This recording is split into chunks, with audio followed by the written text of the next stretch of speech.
Now when they're hunting for their food, the way they're going to do that is by sinking down to the ocean floor. Once they're there, they're going to make their way along and they're going to be feeling their way along the ocean floor. Pretty small crabs, crustaceans, squid, small fish, pretty well anything they can find down there as they do come across them, activating that Talbot vacuum, pulling that food up and into their mouth. Now once they're in there, it's pretty well making their way in. There are large disc-shaped fish. Actually have the ability to change their colour. Takes them about 10 to 15 seconds, go all the way from a jet black to an almost pearl white coloration. See those trevally all fighting over the food as they see it at the same time.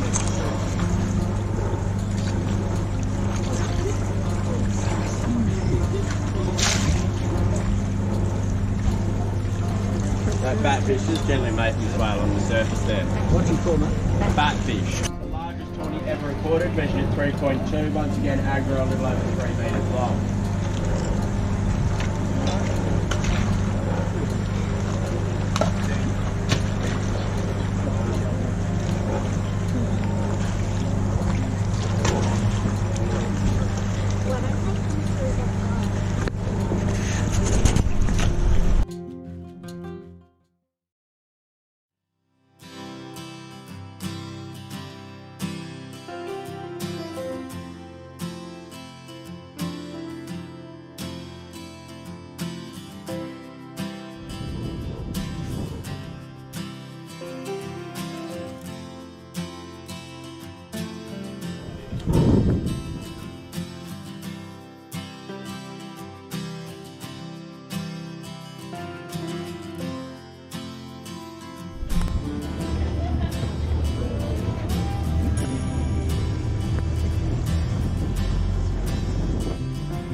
Cyclone Creek was given that name because this body of water that we're currently sitting in is one of the better cyclone shelters or anchorages found anywhere in the Kimberleys.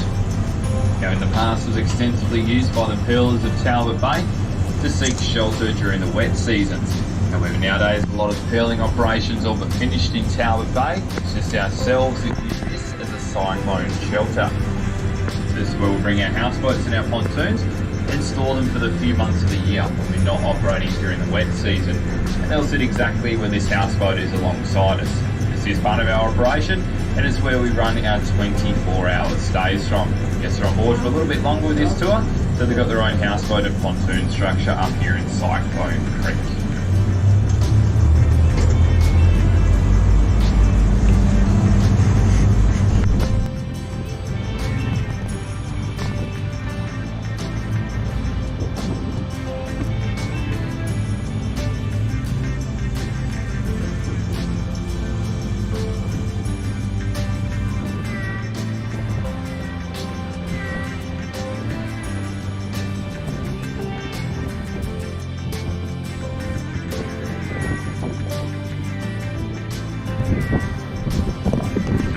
coming to the most scenic part of Cyclone Creek, and given this has been known to all these big hills and cliffs that we have opening up surrounding us. Now these are all making up parts of what we like to refer to as our McClarty ranges. This whole area didn't always used to look like this.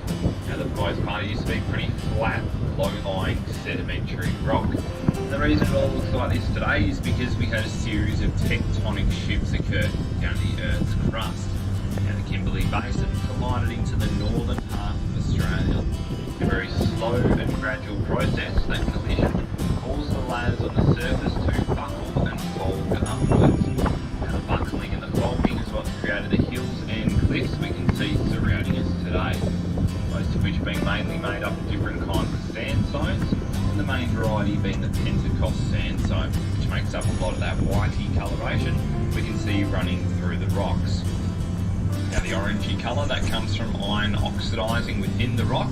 We're a very mineral-rich area up here in the Kimberleys, and there's a lot of this iron oxide found throughout this region. So impressive here in Talbot Bay is the sheer volume of water to move through here. Each one of our king tides having the ability to move over 10 metres of water through this bay every 6 hours, whether that be with an incoming or an outgoing tide. Means that during the 24 hours surrounding those king tides, we can see in excess of 40 metres of water moving through this bay. In fact, happening in here, you'll notice in a moment as we wander on through, quite a bit of white water with whirlpools all dropping down beneath the surface as well. It's just been created by the sheer force of the tide flowing through here.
So just been cruising on up through the main channel of Cyclone Creek, and this is where we start to get into the upper reaches of the creek system, into our mangrove systems and tributaries. Now we'll go for a bit of a wander through here, and then we'll swing on around, we'll start to track our way back out to that pontoon. Obviously all the trees we have surrounding us at the moment, these are the mangrove species of tree, which I mentioned not too long ago. They grow in the water. Incredibly hardy species of tree, but also very important parts of the ecosystem that we have up here in the northern half of Australia. They provide a lot of shelter and protection for our smaller fish life to hide away from our larger predatory fish. A lot of our smaller birds will also seek shelter in the dense vegetation of the mangroves as well. And it keeps them hidden away from our larger predatory birds, but also provides them with a wonderful nesting and breeding ground in the dense vegetation. Now, on the land itself, we're pretty well void of any real large wildlife in our immediate area. It's just simply too harsh a terrain for a lot of larger animals to live. So until you head further out behind all these cliffs and hills, usually backing towards some of that flat, low-lying country near Derby, before you start to pick up on a few of the larger animals. So you'll start to find things like scrubbull, wild donkeys, brumbies and dingoes. But in and around our immediate area, mainly restricted to small little rock wallabies and little mammals that will come out under the cover of darkness, but it's a lot safer for them to do so.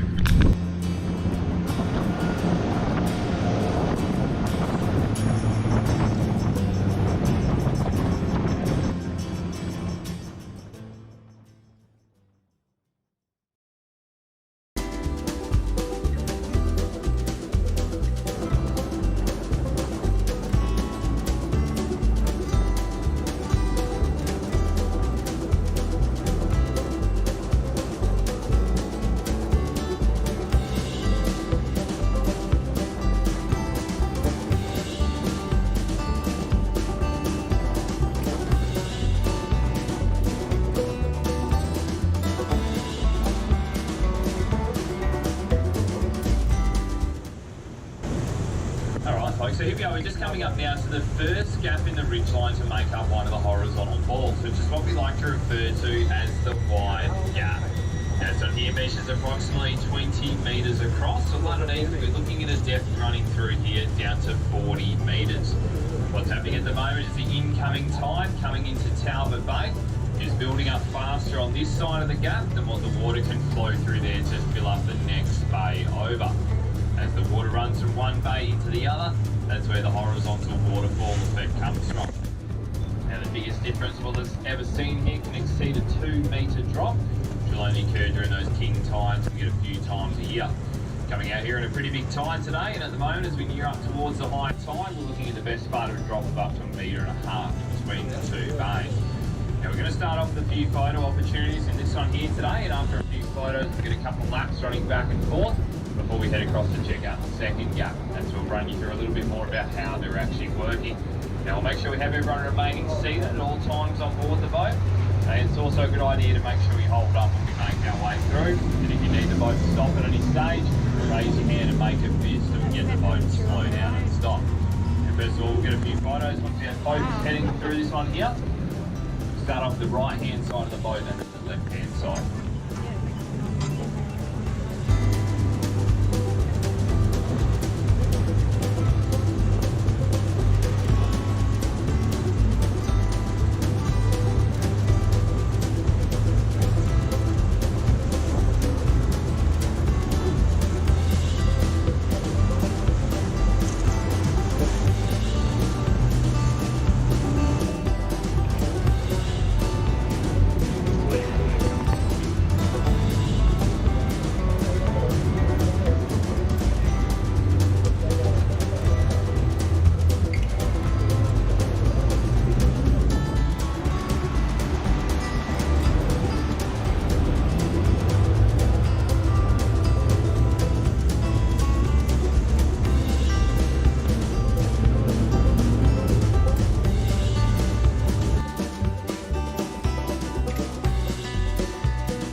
folks, so here we are. We're now coming up to the second gap in the ridgeline to make up the horizontal falls, which is what we like to refer to as the narrow gap. So here it only measures 7.5 metres across at its narrowest point, while underneath we're looking at a depth running through here down to 40 metres still. The narrow gap is the more impressive of the two, but it is also the more dangerous of the two gaps to make up the horizontal falls. This on here, just about each and every day of the year can build up enough flow, particularly during our big spring tides, to get to levels where it becomes simply too turbulent and too dangerous to take any kind of vessels through. Now the biggest difference in water level you can take boats through the narrow gap here safely is a drop of up to just 1 metre between the two bays. The biggest difference you'll ever see in here exceeding a 4-metre drop, and that will occur only a couple of times a year during those king tides at its absolute peak flow. Now, fortune here today as we near up towards our high tide, because we're currently starting to look at the biggest difference in water level in it here in for today. Then at the moment that drop between the two bays starting to get up and over a fraction over 3 metres. Now that does mean it's well and truly too dangerous to go through. We're not going to be tempting fate with this one here today. Now we'll get you in there a little bit closer. So we'll grab some photos just to begin with before we run you through a bit more about how these falls are actually working. On the other side we have a large landlocked bay, which is what we're going to flow in the opposite direction that changes in tide. Now at the moment we have the incoming tide. What's actually going to start happening is once we've reached our high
making its way out of Talbot Bay, and that's actually caused the water level between all these bays to start to slowly but surely equalise. And the wide gap has actually now gotten to a point where there's barely much water flowing through here at all. We do still have an incoming tide running through the gap. Hasn't stopped flowing just yet, but it's a good opportunity to see these falls in a bit of a different perspective. And obviously you can see why I wanted to get you in here earlier on today before lunch. It was the best time to come in and see the falls when they're absolutely firing. And it's going to be able to come back in here after lunch and just see what it looks like as you come in here either too early or too late this morning. We just wander on through this one, grab a couple of photos as we're wandering on through, and then we'll head back on over and we're going to have a look over that narrow gap again as well. Now because the wide gap is directly linked to Talbot Bay, the wide gap will always start to slow down first before the narrow gap does.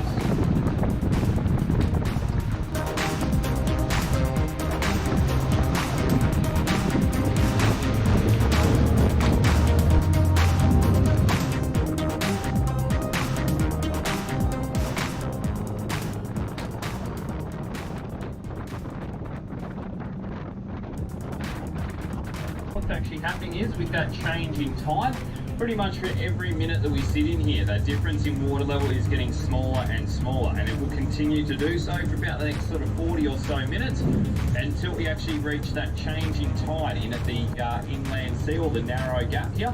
It will stop flowing completely dead still for about 30 seconds, and then that tide will turn and start to run out. So a good opportunity to come back in and see the falls, like I said, in a different perspective, and obviously it's great to be able to get you through the narrow gap when we can as well.